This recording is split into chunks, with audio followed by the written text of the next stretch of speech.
আসসালামু আলাইকুম everyone, welcome back to Taiba's secret ইনগ্রেডিয়েন্টসে। আশা করি আপনারা সবাই অনেক বেশি ভালো আছেন। আমিও অনেক বেশি ভালো আছি আলহামদুলিল্লাহ। আজকে ছোট একটা ভিডিও নিয়ে আপনাদের সাথে হাজির হলাম। আজকে নবম মহরমের রোজা রেখেছিলাম।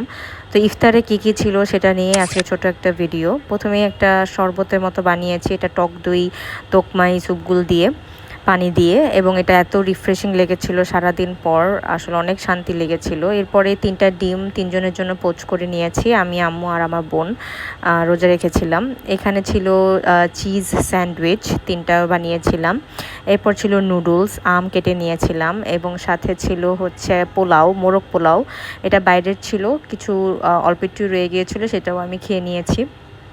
তো এই দিয়েই আজকে ছোটোখাটো ইফতার করলাম, অনেক মজা মজা করে খেলাম আলহামদুলিল্লাহ। আজকে রোজাটার জন্য অনেক ভালো খেয়েছি ইফতারে, এবং ইফতার শেষে এখানে ছিল জর্দা, এটাও নিয়ে এসেছিল আমার বোন। তো এই দিয়েই আজকে ছোটোখাটো একটা ভিডিও আপনাদের সাথে শেয়ার করলাম। দেখা হবে নেক্সট ভিডিওতে, বাই।